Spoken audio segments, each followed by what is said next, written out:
Imagine the most advanced civilization in human history. Cities of stone, palaces taller than anything ever built, ships crossing the entire known world, a global trade network that moved gold, grain, copper, and spices across thousands of miles. 3,000 years before the internet. Now imagine that in less than 50 years, it all disappears. Every civilization, all at once.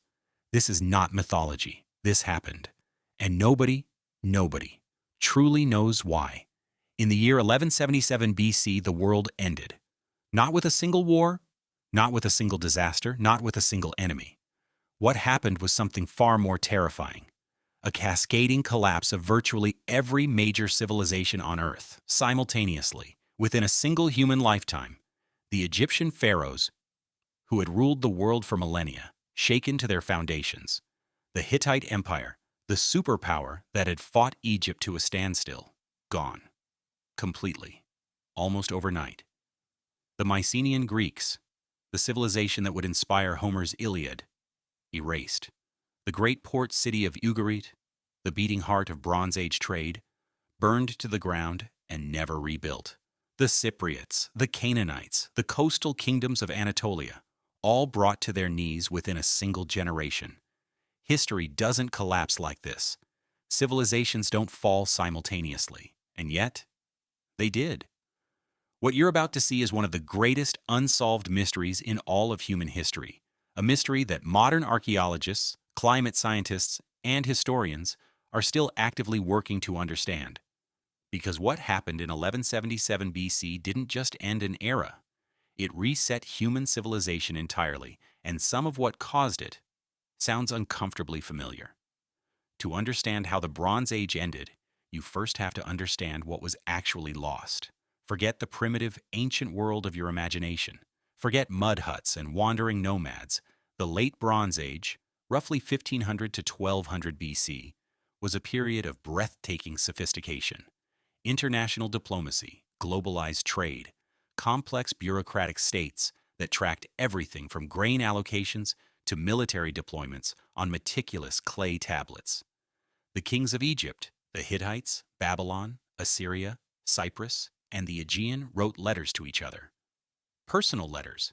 They called each other brother. They sent gifts. They complained when gifts were inadequate. They negotiated marriages between royal families separated by 2,000 miles. They had standing treaties. They had ambassadors. They had something astonishingly close to what we would recognize as international relations. But here is the detail that changes everything. At the center of this world was bronze. Bronze, an alloy of copper and tin, was the iron of its day. Every sword, every shield, every chariot fitting, every agricultural tool, the entire military and economic machinery of civilization ran on bronze. And here is the fatal flaw at the heart of it all. Copper came from Cyprus. Tin came from Afghanistan, 2,000 miles away. No single civilization controlled both.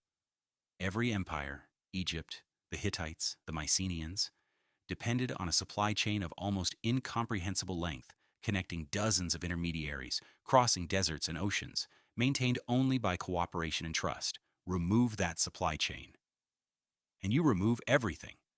In the city of Ugarit, on the coast of modern-day Syria, this network was visible. Merchants traded copper from Cyprus, tin from Central Asia, gold from Nubia, olive oil from Greece, cedar from Lebanon, and grain from Egypt, all in one port. Archaeologists have found artifacts from a dozen different cultures in a single room. Ugarit was the New York City of the ancient world, cosmopolitan, wealthy, polyglot, and dizzyingly prosperous. And archaeologists found something there that will stop you cold.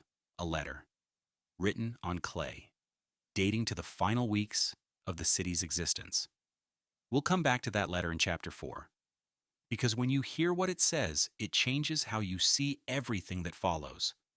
Let's meet the players. Egypt, under Ramesses II. Ramesses the Great, Egypt stood at the height of its power and glory. The temples of Abu Simbel, carved into living rock, were monuments not just to a pharaoh, but to a civilization absolutely certain of its own permanence.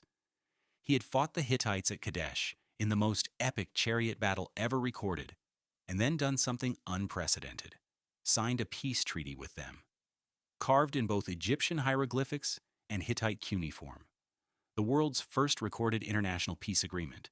But Rameses II was dead by 1213 BC, and the Egypt that followed him was not the Egypt he had built. The throne passed through hands with increasing instability. By the time Ramesses III arrived, the pharaoh who would face the final crisis, Egypt was already straining under its own weight.